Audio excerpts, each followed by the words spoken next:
Assalamualaikum warahmatullahi wabarakatuh. Jadi saudara-saudara sekalian, yang mendengar ingat ya, bukan cuma telinga, tapi mata ikut mendengar. Semua lihat saya semua insyaAllah, biar nggak ada yang ngantuk. Biasanya dalam majelis itu Ustaz, tundukkan kepala, mata tertutup, kuping langsung ketutup. Semua siap ya? Siap. Ayo, angkat kepalanya, jangan ada yang tundukkan kepala insyaAllah. Lihat ke sini semua. Kalau belum lihat ke sini semua, belum mulai ini. Udah. Nahmaduhu wa nusalli ala rasulil karim, amma ba'du. Alhamdulillah, hadirin yang dirahmati Allah Subhanahu wa taala. Seluruh manusia, siapapun dia, dimanapun mereka berada, apapun profesinya, kalau kita bertanya kepada mereka, kalian mau apa? Jawabannya satu saja pasti. Saya pengen sukses. Iya Pak? Ya. Ada nggak yang pengen gagal di sini Pak? Nggak ada. Jawabannya mirip-mirip semua. Dikatakan saya pengen bahagia, saya pengen mulia, saya pengen berjaya. Namun kenyataannya hadirin sekalian, begitu banyak manusia yang pengen bahagia, pengen mulia, pengen sukses. Sedikit yang tahu di mana Allah letakkan kesuksesan itu. Gak banyak yang tahu. Kata petani, kesuksesan itu ada dalam pertanian. Kalau saya bercocok tanam dengan benar, siang dan malam saya sungguh-sungguh bertani, nanti saya dapat hasil panen yang banyak. Hasil panennya saya jual, lalu saya dapat duit, saya beli rumah, beli mobil, saya sukses, saya bahagia. Itu keyakinan sebagian besar petani. Ya Pak. Kata pedagang, apa itu kesuksesan? Kalau saya berdagang siang dan malam, sungguh-sungguh, mati-matian saya berdagang, lalu saya dapat untung yang banyak, maka saya sukses. Dengan untung yang banyak tadi, saya bisa beli ini, beli itu. Kata politikus, kesuksesan apa? Kalau saya terus menang, saya naik pangkat terus, itulah kesuksesan. Saya seniman Pak, saya anak band. Ini di bawah ini guru-guru saya. Masya Allah, saya minta maaf karena saya memang kalau kelamaan di bawah kesemutan Pak. Overweight. Minta maaf. Kata anak band, apa itu kesuksesan? Kalau kamu bikin lagu bagus, terus booming di pasaran, dikenal semua orang, kamu terkenal, kamu sukses. Itulah kesuksesan. Itu kata seniman. Pelukis juga begitu, pemain film juga begitu. Macam-macam hadirin mulia definisi kesuksesan. Padahal Allah Subhanahu wa taala telah meletakkan, hadirin yang mulia, telah menetapkan satu perkara, bahwasanya kesuksesan itu tidak ada hubungannya dengan keduniaan tadi. Kesuksesan, kebahagiaan, kesuksesan, kemuliaan, kejayaan setiap manusia, bukan hanya di dunia, tapi dunia dan akhirat, Allah letakkan hanya dalam amal agama yang sempurna. Ini definisi yang benar. Siapa yang mentaati Allah dan Rasulnya? Tadi Ustaz Salaf dalam Imam dia sampaikan, wa may yuti'illah wa rasulahu. Siapa yang taat kepada Allah dan Rasulnya, itulah kesuksesan yang besar. Orang kaya taat kepada Allah, dia sukses. Orang miskin taat kepada Allah dan Rasulnya, dia sukses. Presiden taat kepada Allah, dia sukses, dia bahagia. Gubernur taat kepada Allah, bahagia. Bupati taat kepada Allah, bahagia. Pak Camat taat kepada Allah, bahagia. Anak band, artis taat kepada Allah, bahagia. Ya Pak ya. Di luar sana taat kepada Allah, bahagia. Di dalam sini taat kepada Allah, bahagia. Ini kelihatannya bahagia semua. Ya Pak ya. Allah mampu membahagiakan manusia di mana saja berada. Bahkan orang yang sempurna imannya, hadirin mulia, Allah akan berikan kebahagiaan di saat-saat terburuk dalam kehidupannya. Nabi Ibrahim alaihissalam ditanya satu orang, kapan saat paling indah dalam kehidupanmu? Kapan saat yang paling nikmat yang kamu rasakan, yang kamu ubah dalam kehidupanmu, wahai Ibrahim? Apa jawaban Nabi Ibrahim? Ketika aku dibakar dalam api. Makanya orang kalau imannya benar, hadirin mulia, dalam pandangnya dia yang hebat hanya Allah saja. Orang kaya tidak lagi terlihat hebat, pejabat tidak lagi terlihat gagah dalam pandangan orang-orang beriman. Yang keingat sama orang beriman hanya Allah saja. Seperti Nabi Ibrahim alaihissalam tadi diceritakan, kaki diikat, tangan diikat, ditelanjangi, dipermalukan, dinyalakan api yang besar menyala-nyala. Datang tawaran malaikat menawarkan pertolongan, enggak terkesan. Malaikat datang menawarkan pertolongan, enggak terkesan. Berapa malaikat yang turun tuh, saya dengar dari guru-guru kita, malaikat penjaga angin, air, bahkan Jibril alaihissalam turun menawarkan pertolongan. Apa jawaban Nabi Ibrahim? Hasbunallah. Cukup Allah. Cukup Allah. Jadi hadirin dirahmati Allah Subhanahu wa taala.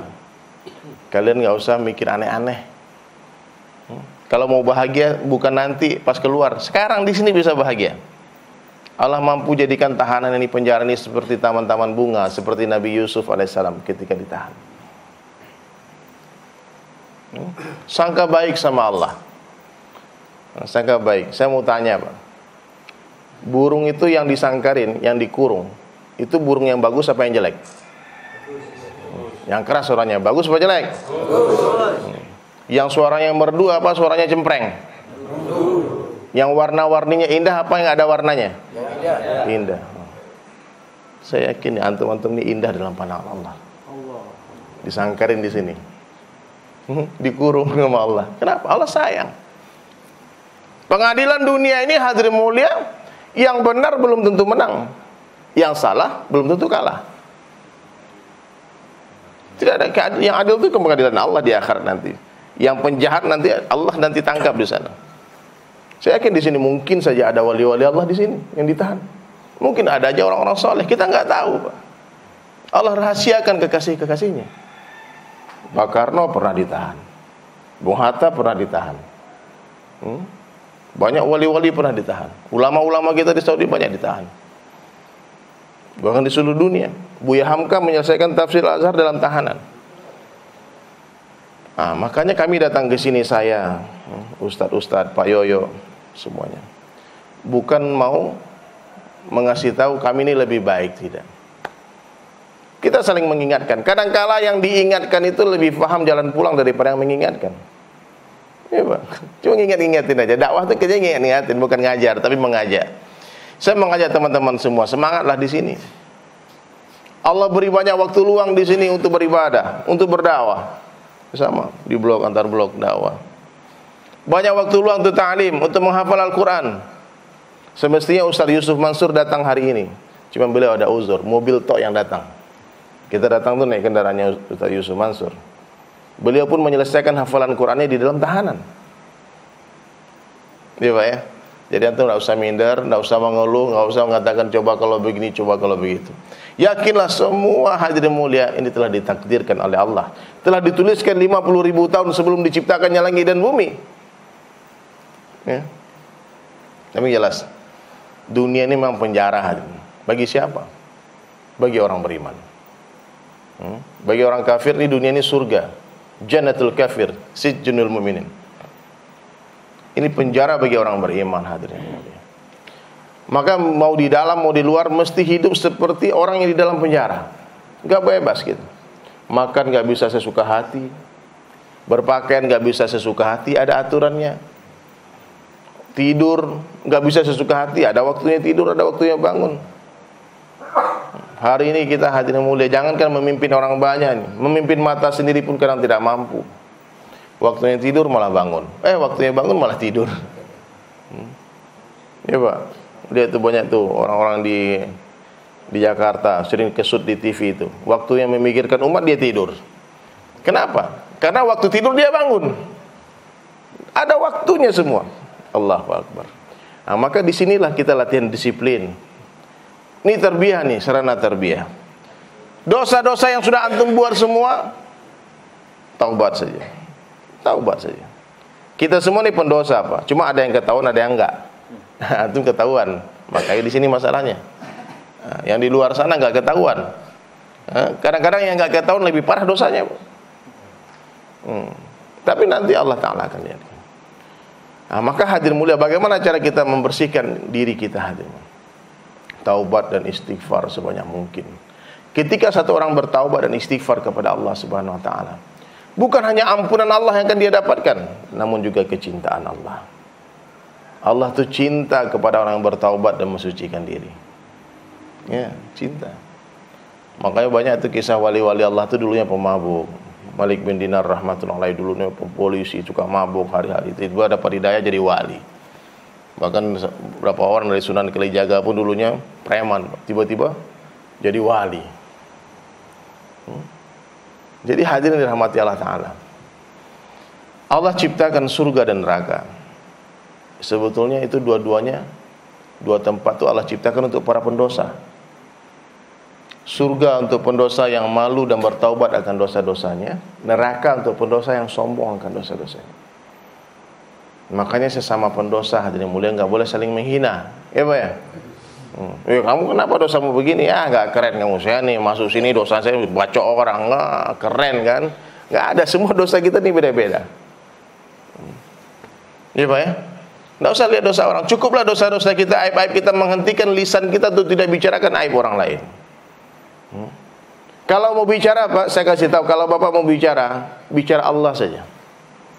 Bicara kebesaran Allah saja. Di mana saja, kapan saja, dengan siapa saja, katakan Allah kuasa, makhluk tak kuasa.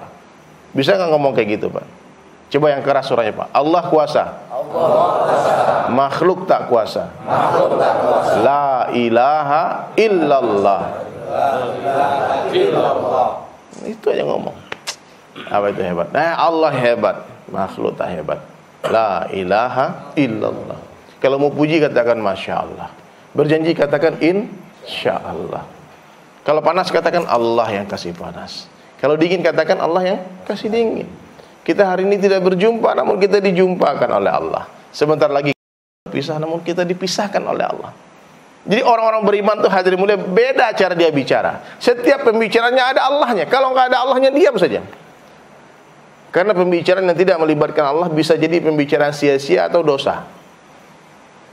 Ya. Kita hidup nggak Pak? Tidak. Kita tidak hidup. Kita dihidupkan oleh Allah. Nah, kalau orang-orang nggak kenal Allah, dia katakan kita hidup. Kita tidak mati, namun kita dimatikan oleh Allah. Kita tidak duduk, namun didudukkan oleh Allah. Kita tidak berjalan, namun diperjalankan oleh Allah.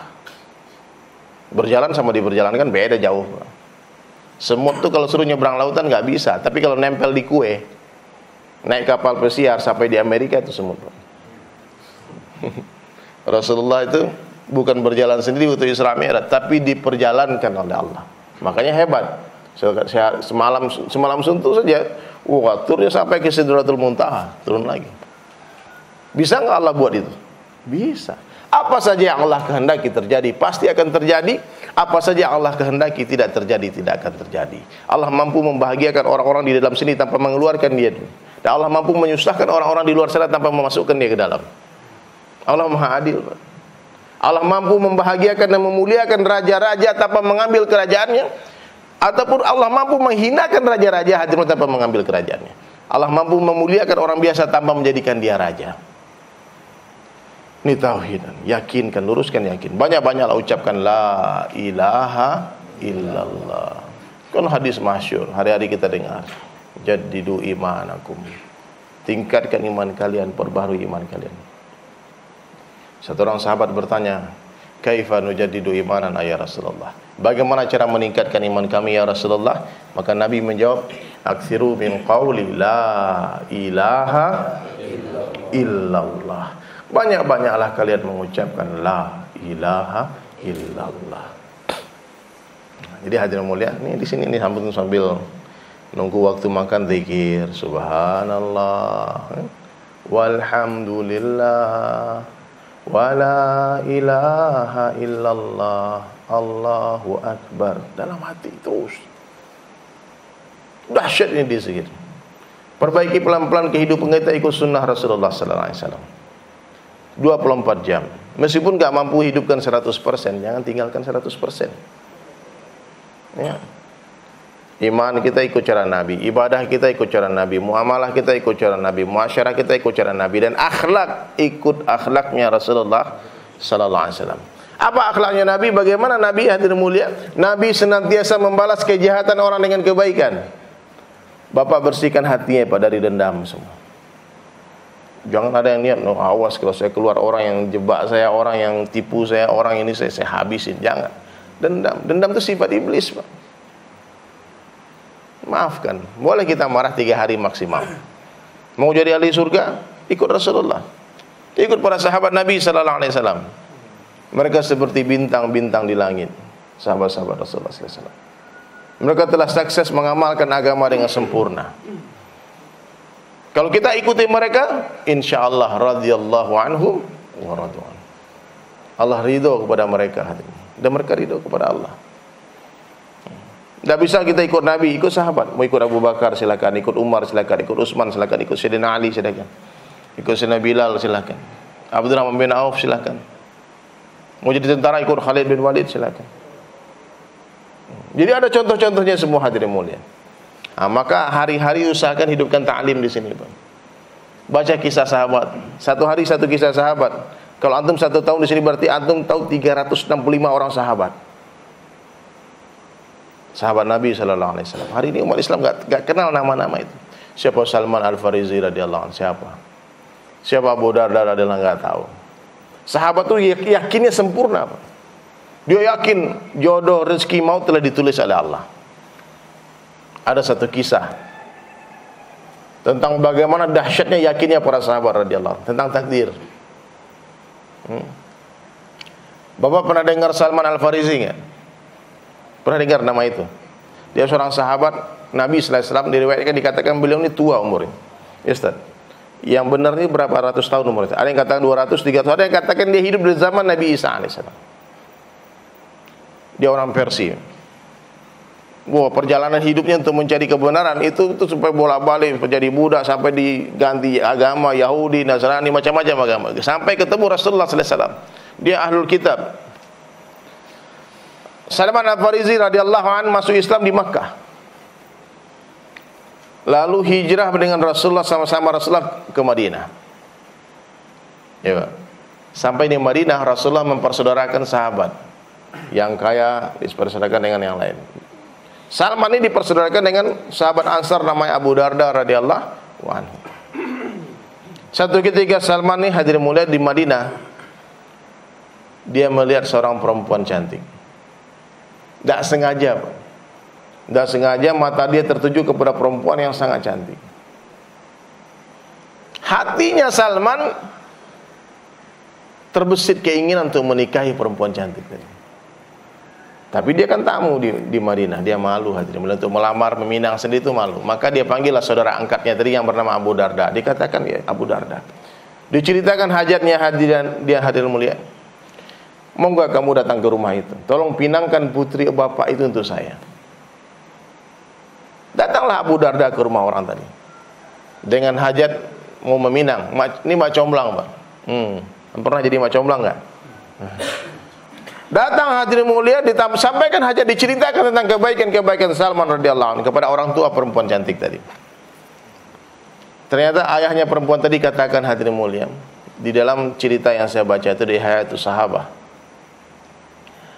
itu tidak diceritakan alasan orang tuanya perempuan cantik tadi menolak Salman. Mungkin karena tua, mungkin karena dia bukan orang Arab. Dia katakan sama Abu Darda, bukan saya tidak suka dengan Salman, tapi saya lebih suka kalau kamu yang meminang anak saya. Mak comblang tadi Abu Darda kata, kalau kamu yang minta saya kasih Abu Darda. Dia bilang, bojang enggak begitu om, saya ini utusan, saya mak comblang, apa yang harus saya katakan kepada Salman kalau ternyata saya menikahi putrinya bapak? Ya udah, singkat cerita dipanggil anaknya, ta'aruf dulu. Dalam Islam itu ada ta'aruf, Pak. Ya. Ta'aruf itu mengenal budi. Pacaran enggak ada. Karena pacaran itu mengenal body. Beda tuh. Ta'aruf mengenal apa? Mengenal budi. Boleh. Pacaran enggak boleh. Dibuka hijabnya, dilihat hadirin mulia, ternyata singkat cerita mereka saling suka satu sama lain. Abu Darda ini ternyata suka. Ditanya gimana anak? Oh kalau begini insya Allah insya Allah jadi. Lupa Salman, Pak Salman lagi nungguin di satu tempat. Aduh. Dalam Islam menikah itu lebih mudah dari zina. Siapa yang mempersulit pernikahan berarti telah mempermudah perzinahan. Siapa yang memahal-mahalkan pernikahan berarti telah memurah-murahkan perzinahan. Singkat cerita langsung dinikahkan. Kasih mahar, ada saksi orang tuanya wali, langsung dinikahkan. Salman nunggu nih 1 jam, 2 jam nggak datang Abu Darda, kita ceritanya. Sampai satu ketika mereka bertemu ada di kejauhan, dilihat di kejauhan Abu Darda, dipanggil sama Salman. Hei Abu Darda, sini. Kenapa? Bagaimana laporan kerjamu? Kamu dikasih tugas nggak ada laporan. Saya ini diterima apa ditolak? Abu Darda pas lihat Salman pengen lari, pas sembunyi. Malu, pakai mau ditaruh di mana muka nih? Kamu diutus, malah kamu yang nikahin. Kan itu intinya. Akhirnya Abu Darda pun datang memberanikan diri dan mengatakan, wahai saudaraku Salman, saya malu ketemu dengan kamu.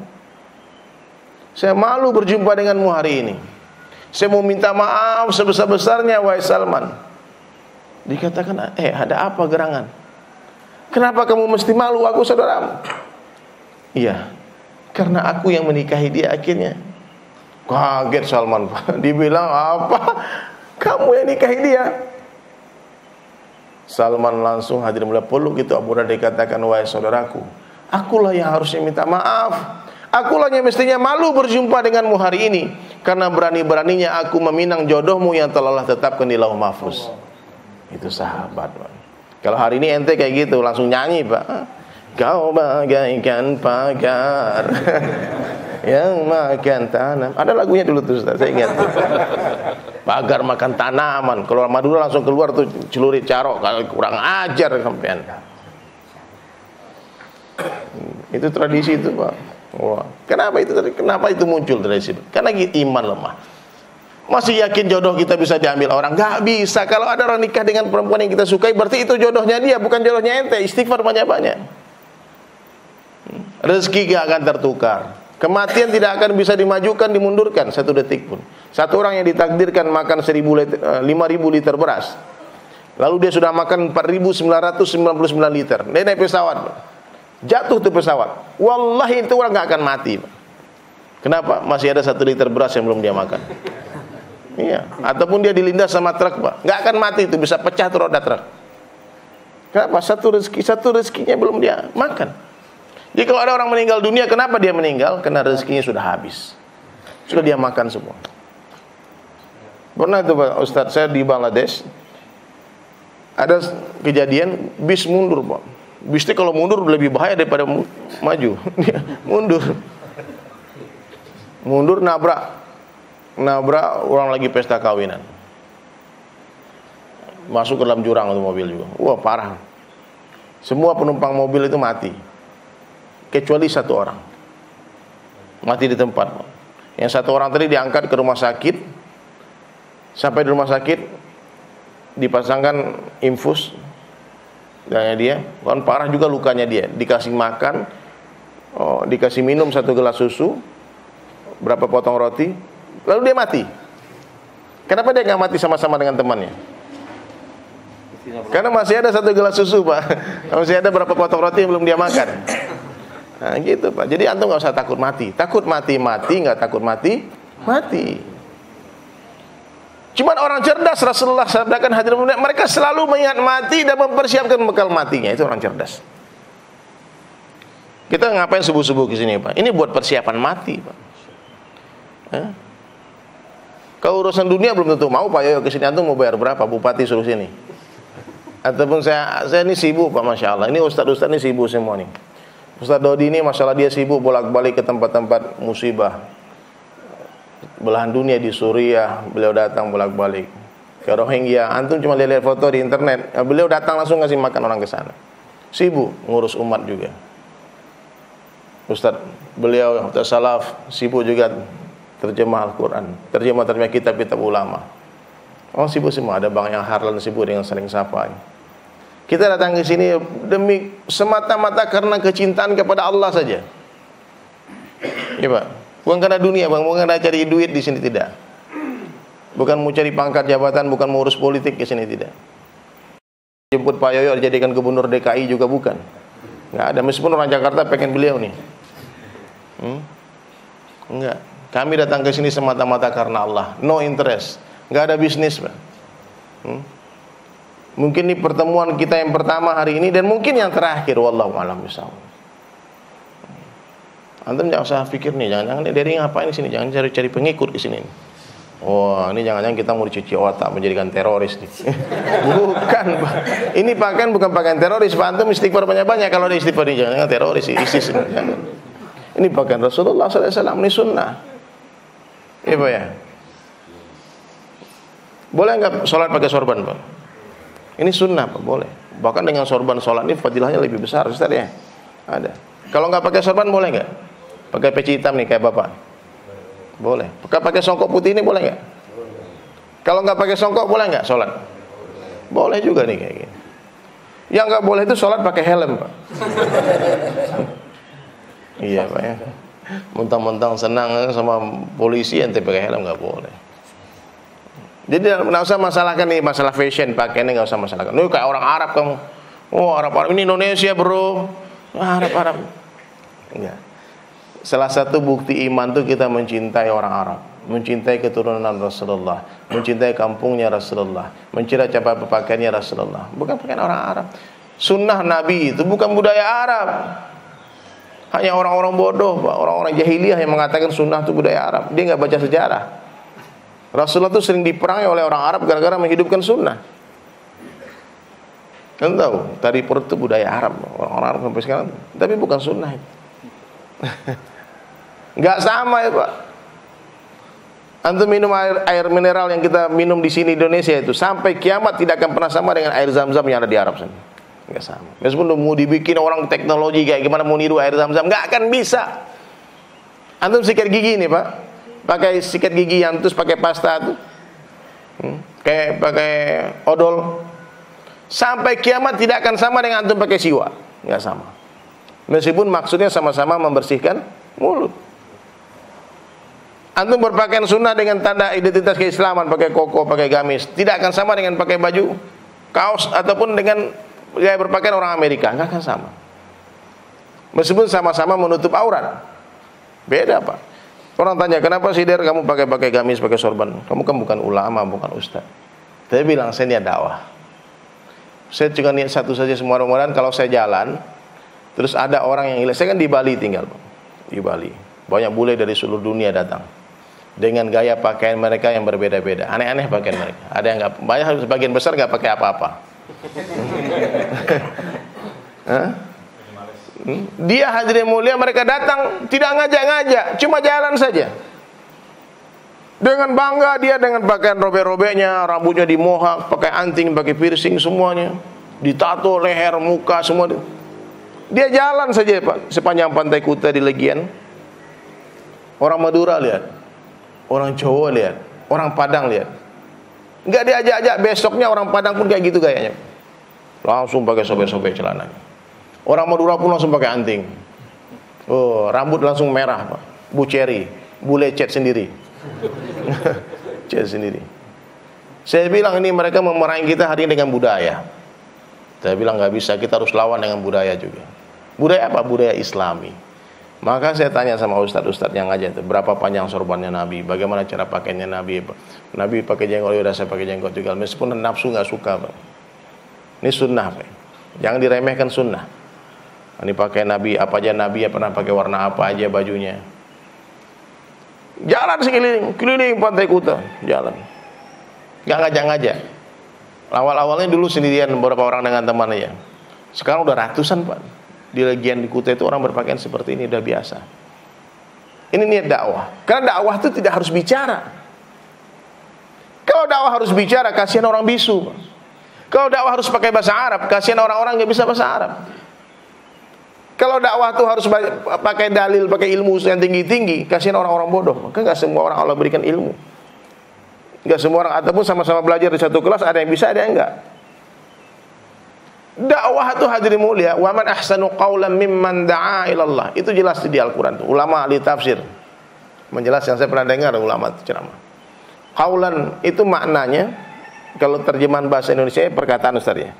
Tapi kalau ditafsirkan sama ulama itu bisa perkataan, bisa perbuatan, bisa tulisan. Dinan, siapakah yang agamanya yang lebih baik daripada orang berdakwah mengajak manusia kepada Allah. Wa amila salih, dan dia beramal saleh. Wa qala innani minal muslimin, dan dia berkata aku orang Islam, aku orang yang berserah diri. Jadi di mana saja kita dakwah, Pak ya. Antum dakwah di sini, saling ingatkan. Dakwah sama yang penjaga di sini. Nah, mudah-mudahan hadirin mulia, asbab dakwah kita ada satu orang yang dapat hidayah. Amin. Dan satu orang saja yang dapat hidayah asbab dakwah kita, itu cukup untuk bekal kita berjumpa dengan Allah. Nah, sekarang optimis Pak, kita semua antum harus semangat ya. Harus semangat, jangan lihat ke belakang, lihat ke depan saja. Sekali-sekali lihat spion boleh. Tapi kalau lagi nyetir lihat spion terus tabrakan Pak. Kita perlu spion itu, masa lalu itu jangan diulang lagi. Karena orang baik itu bukan orang yang tidak pernah bersalah, tapi orang baik adalah orang yang tidak mengulangi kesalahan yang sama. Itu orang baik. Taubat. Kalau mau salah lagi cari kesalahan yang lain lah. Jangan yang sama. Kayak keledai kan, jatuh di lubang yang sama. Itu lalat itu Pak. Sering kali kita lihat lalat itu mati di pinggiran kaca. Jendela. Sebetulnya lalat itu kalau dia mau berpikir sesaat saja, dia bisa terbang mundur Pak. Dia mundur dulu, setirnya, dia bisa cari pintu keluar. Tapi dia ngotot, nabrak terus. Akhirnya lemas, dia mati lemas dia di sana. Padahal yang longgar banyak, tapi dia pengen lewat jalan sana saja. Nggak ada inovasi, maka kreatif. Ini nggak bisa, cari ide lain, cari akal lain. Ini tempat di sini bisa kreatif, bisa produksi. Yang pelukis bisa ngelukis di sini kan, yang bikin furniture bisa berkarya. Makanya dari penjara diganti nama jadi lembaga permasyarakatan ya. Santri binaan, sekarang dikatakan warga binaan. Bahkan sekarang di sini ini terkenal ya Pak, ada rumah tahfiz di sini. Kayak di Pekalongan juga kan. Dari tahanan-tahanan dari penjara-penjara di mana-mana sekarang sudah keluar hafiz Al-Qur'an. Maka antum hari ini yang belum punya niat untuk belajar Al-Qur'an, belajar sekarang di sini. Satu hari satu ayat, satu hari baca satu juz. Allahu Akbar, pulang-pulang jadi wali. Pulang-pulang nur, wajah berkeluar jadi ulama, jadi bisa bahasa Arab. Jangan malas di sini Pak, antum jangan malas. Semangat saja, ya. Semangat, banyak-banyak ingat Allah. Banyak-banyak zikir kepada hidupkan sunnah Nabi sallallahu alaihi wasallam. Salat dijaga 5 waktu berjamaah. Di tempat azan dikumandangkan. Ta'lim hari-hari dibuat di sini. Ilmu itu seperti air, hanya mengalir ke tempat yang lebih rendah saja. Orang yang tinggi hati enggak tambah ilmunya. Tawadu, jangan sombong. Orang ahli ibadah aja nggak boleh sombong, apalagi ahli maksiat. Nggak boleh sombong. Bupati aja nggak boleh sombong. Ya, ini bupati antum nggak sombong luar biasa. Apalagi bukan bupati. Ya. Orang kaya aja nggak boleh sombong, apalagi miskin. Nggak boleh sombong. Ada alasan untuk sombong. Artis aja nggak boleh sombong. Apalagi bukan artis ini. Saya ini artis loh. Tapi nggak sombong. Ya kan, nggak sombong. Karena apa yang mau disombongkan? Ujung rambut, ujung kaki kotoran semua. Yang mulia di manusia itu, yang bikin mereka mulia itu cuma ketakwaan dia kepada Allah saja. Kalau dia tidak bertakwa, apa yang Allah katakan mereka manusia? Walaqad dara'na li jahannam katsiran minal jinni wal ins. Ini ayat yang antum menghafal itu ayat. Nanti banyak penduduk neraka jahanam dari kalangan jin dan manusia. Mereka punya mata, mereka punya hati, tidak gunakan untuk memahami. Mereka punya mata, tidak gunakan untuk melihat. Mereka punya telinga, tidak digunakan untuk mendengar kebesaran Allah. Ulaika kal an'am. Mereka seperti hewan, binatang. Balhum adal, bahkan lebih hina dari binatang. Ya. Manusia ini kalau nggak ada iman, nggak ada amal Pak, dia lebih hina dari binatang. Tapi kalau manusia ini beriman dan beramal soleh, dia lebih mulia dari malaikat.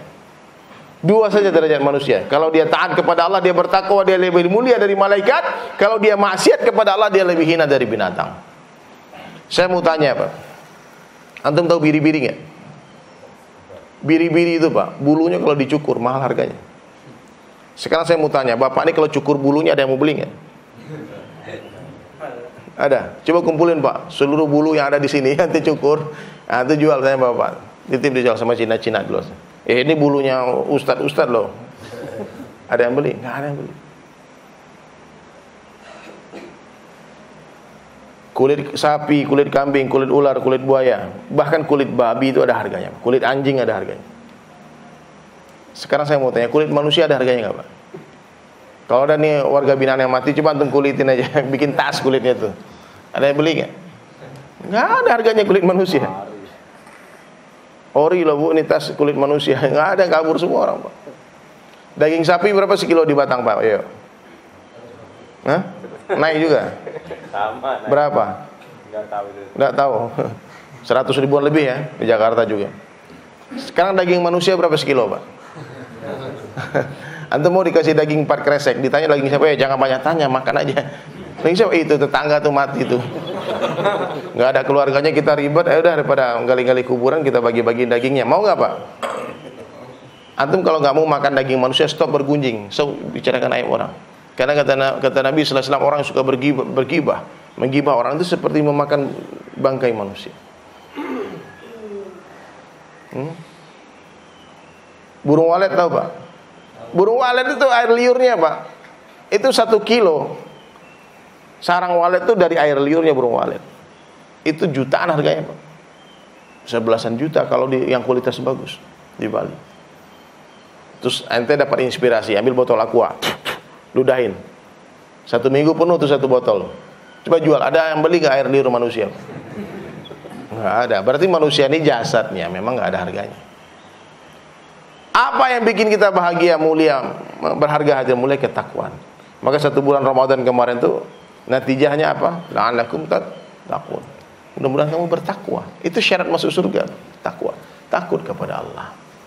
Nah, maka tawadhu, jangan sombong. Ucapkan setiap hari kepada diri kita, sebaik-baik saya lebih baik orang lain, seburuk-buruk orang lain lebih buruk saya. Coba antum ikuti, coba. Yang keras suaranya ya. Coba. Sebaik-baik saya lebih baik orang lain, seburuk-buruk orang lain lebih buruk saya. Bisa diulangi enggak? Coba, Pak, yang keras suaranya.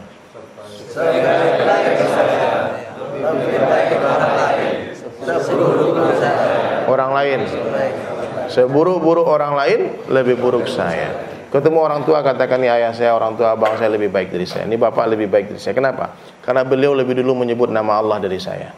Orang-orang yang lebih tua dari kita itu lebih dulu dari kita, pasti pahala mereka lebih banyak dari pahala kita. Ketemu orang yang lebih muda, nih adik itu lebih baik dari saya. Kenapa? Karena saya lebih duluan bermaksiat daripada dia, pasti dosa saya lebih banyak daripada dosa dia. Itu sifat. Letakkan diri di bawah rumput. Rumput kan di bawah, dia bawahnya lagi. Kalau orang menghina kita, ya udah, berarti dia iri dengan kehidupan kita. Sekali-sekali belajar jadi patung, Pak. Ente lihat patung. Coba aja pagi-pagi ente datang caci maki itu patung, dibalas nggak? Diam aja. Diludahin coba, dibalas nggak? Enggak. Hujan panas, dia tetap segitu aja, Pak. Kita capek, Pak, dia adalah. Sekali kita seperti patung itu, nggak usah dibalas semua orang yang menghina kita, orang yang mengejek kita. Karena kita tidak mungkin bisa disenangi semua orang. Rasulullah SAW pun ada hatersnya, Pak, ada pembencinya. Ada satu cerita Ustaz Salaf. Satu orang nih ria dia. Ketika dia ramai orang di masjid, dia masuk masjid. Dalam hatinya, ini orang-orang harus tahu kalau saya ini wali. Wah. Dia sholat di pojok masjid, Pak. Lama. Allahu Akbar. Hati dia bilang, coba kamu lihat bagaimana cara sholatnya wali. Wah. Rukuknya lama. Sujud dirinya tidak. Sujudnya lama. Assalamualaikum. 2 rakaat selesai, 4 rakaat selesai, 6 rakaat selesai, sampai 10 rakaat selesai. Akhirnya dia dengar orang-orang di ujung sana itu ngomong gini, itu orang ria itu. Kelihatan rianya katanya. Dia kedengar, Pak. Dibilang kurang ajar, ketahuan.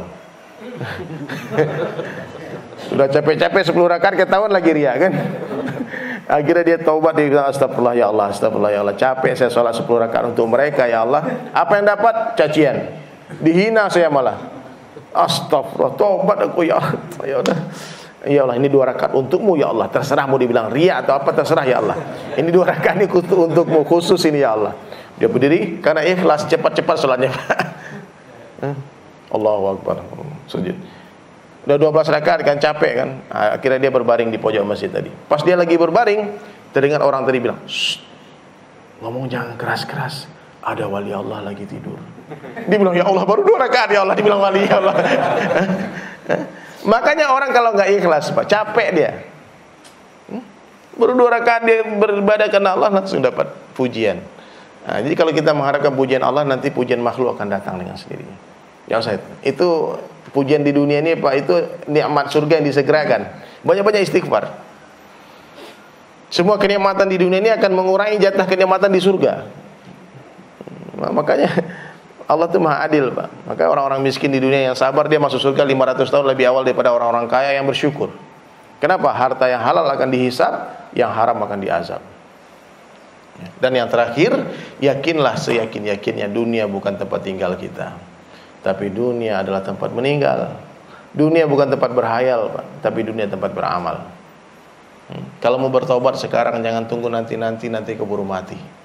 Jangan tunggu kapan-kapan, nanti keburu dikafani. Ya. Saya sering kali, Pak, kalau saya isi ceramah, habis ceramah selesai itu ada yang mati satu. Sering kali ada yang begitu. Tapi di sini insya Allah kelihatan nih. Ini panjang umur semua, insya Allah. Amin. Nah, panjang umur semua. Tapi pasti mati juga, ingat. Meskipun ada amin panjang umur, pasti mati juga. Karena mati ini pasti. Kita semua sudah divonis mati, Pak. Pak, saya ada pernah pengalaman di Bali. Saya ganti isi khutbah, ganti ada khatib. Saya nggak punya jadwal khutbah, tapi rata-rata kalau ada khatib yang tidak bisa datang, dia telepon saya. Gantiin bisa. Ayo dah saya datang. Di sebelah masjid di LP Kerobokan Bali itu ada satu ruangan namanya Total Maximum Security. Itu tersangka mati di sana. Orang-orang tahanan luar negeri, narkoba, teroris di sana semua. Selesai khutbah, kalau itu saya kalau khutbah anak metal kalau khutbah teriak-teriak, Allah kuasa, makhluk tak kuasa. Itu ada orang di sebelah itu dengar pasti kan. Selesai khutbah saya duduk depan LP, ada berapa orang bule mondar-mandir depan masjid. Dia mau masuk masjid tapi malu. Saya lihat, saya panggil dia datang. Saya duduk di emperan masjid itu. Lalu dia datang, dia salam, dia cium tangan. Ini bule orang Australia. Dia bilang, how are you Imam? Dia bilang saya Imam. Oh, waalaikumsalam. I'm fine brother. Subhanallah hadirin mulia. Saya nggak tahu nih bule ini agamanya apa, namanya siapa. Jelas dia masuk masjid. Saya tanya namamu siapa? Dia bilang my name is Scott. Where you from brother? I'm from Brisbane, Australia. Udah berapa lama di sini? Dia bilang 4 years. Ini berapa tahun yang lalu kejadian? 4 tahun. 4 tahun. Dia bilang, maaf katanya, I want to ask you something Imam. Saya mau tanya, saya datang ke sini mau bertanya. What's your opinion in Islam about suicide? Bagaimana pendapat orang Islam tentang orang yang bunuh diri? Boleh nggak? Saya bilang, kamu gila ya? Are you crazy brother? Why you ask me about suicide? Kenapa kamu bertanya masalah bunuh diri? Dia bilang, saya hukuman mati. Saya hukuman mati. Saya kaget, Pak. Anak muda ini bule, keren, hukuman mati. Saya tanya sebelah, ini siapa ini? Dia bilang, Bali 9 bang. Saya kan jarang nonton TV waktu itu, saya nggak tahu Bali 9 itu apa. Oh ya, Bali 9, Bali 10, Bali 8, nggak jelas. Dia bilang, oh brother, sama, saya juga hukuman mati. I got that sentence also. Dia kaget, Pak. Dia bilang, what you doing? Kamu ngapain? Kenapa dijatuhi hukuman mati? Nggak ngapa-ngapain juga mati juga. Semua kita kan ada divonis mati, Pak. Cuma eksekusinya kapan kita kan nggak tahu, dan caranya bagaimana kita nggak tahu. Saya cerita sedikit, baca dakwah kebesaran Allah. Did somebody come to you before talk about Allah, brother? Nah, saya cerita, kamu pernah nggak dengar Allah? Saya cerita kebesaran Allah, Allah kuasa, makhluk tak kuasa. Seperti tadi Allah menciptakan, Allah diciptakan, Allah yang memelihara, Allah mengetahui, melihat. Dia kaget, dia perbaiki cara duduknya, Pak. Karena sebetulnya ruh manusia ini, semua manusia pernah mendengar itu nama Allah. Alastu birabbikum, itu Al-A'raf 172 itu. Kita dikumpulkan ruh kita dulu, Allah bertanya, apakah aku Rabbmu, Tuhanmu? Iya, semua mengatakan benar, aku Tuhan. Engkau Tuhanku ya Allah. Semua ruh kita pernah beriman dulunya. Kurang lebih 15 menit hari mulai saya bicara sama Scott Rush tadi. Saya bercerita tentang kematian dan sebagainya. Dia cerita tentang sunnah Nabi, Islam itu agama yang bersih, sehingga disunat dan sebagainya. Dia heran, Pak. Dia takjub. Singkat cerita dia syahadat, dia masuk Islam. Dia bilang, Scott, nobody can help you except Allah. Tidak ada yang bisa menolong kamu kecuali Allah. Your president, my president, your lawyer, your father, your mother. Nobody can help you except Allah. Only Allah can help you. Trust me. Kamu percaya sama aku. You shake my hand now. Kamu jabat tangan saya, you following me. Asyhadu an la ilaha illallah wa asyhadu anna Muhammadar Rasulullah. Dia syahadat. Dia mandi. Kita ganti nama dia jadi Scott Sulaiman. Wah. Jadi Sulaiman kan, Scott Sulaiman. Cuman berita ini tidak publish ke media, karena media memang tidak pro dengan berita orang-orang masuk Islam, Pak.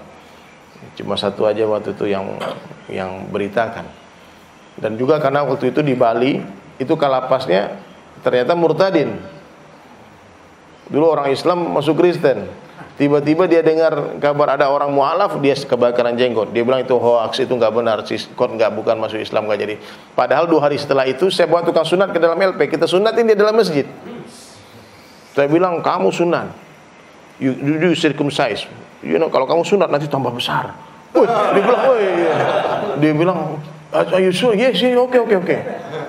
Dia bilang, dia percaya kan, banana, oke. Akhirnya dia disunat, Pak. Antum doakanlah, dia masuk penjara umur 18 tahun, berarti umur 36 dia keluar nanti kan. Kalau seumur hidup kan begitu Pak ya, 18 tahun dia di penjara. Dia divonis mati, asbab dia mungkin masuk Islam, Allah berikan pertolongan buat dia. Akhirnya vonis matinya diganti jadi seumur hidup. Ajib ya. Nah, jadi insya Allah Pak ya, jangan takut mati, kita buat persiapan. Semoga semua husnul khatimah, amin. Ya, gak ada yang pasti di dunia kecuali yang namanya mati. Capres belum tentu jadi presiden, cagup belum tentu jadi gubernur, cabub belum tentu jadi bupati. Ya enggak? Tapi kalau camat gimana? Calon mati pasti mati. Orang kaya mati. Orang miskin mati. Raja-raja mati. Rakyat biasa mati. Ada lagunya tuh Pak. Nah, antum tahu lagunya enggak? Ayo sebelum kita bubaran, kita nyanyi sama-sama ya. Kalau saya bilang orang kaya, antum bilang mati, tapi yang keras suaranya ya, sekeras mungkin. Ayo. Orang kaya mati, orang miskin mati, raja-raja mati, rakyat biasa mati, yang di belakang mati. Depan tar dulu Pak. Yang bersandar mati. Ya, saya udah bilang. Saya tadi udah bilang jangan bersandar. Yang di tengah mati. Yang ceramah mati. Saya pasti mati Pak. Tapi insya Allah belakangan ya. Ustaz Salaf, saya kalau dari jamaah ini semua, kalau saya lihat wajahnya, kayaknya lebih duluan saya kayaknya. Iya. Duluan saya pergi takziah. Baik ya. Subhanallah bihamdi subhanakallahumma bika asyhadu an la ilaha illa anta astaghfiruka wa atubu ilaik. Assalamualaikum warahmatullahi wabarakatuh. Pak, ada yang mau disampaikan lagi? Aplikasi Android Saling Sapa sudah tersedia di Play Store. Download gratis aplikasinya sekarang juga dan install di ponsel Anda. Simak dan koleksi video maupun audionya. Kini jadi lebih mudah, menyenangkan, praktis, efisien, kapan saja dan di mana saja. Raih keberkahan dalam kemudahan. Salingsapa.com. Berteman dalam kebaikan.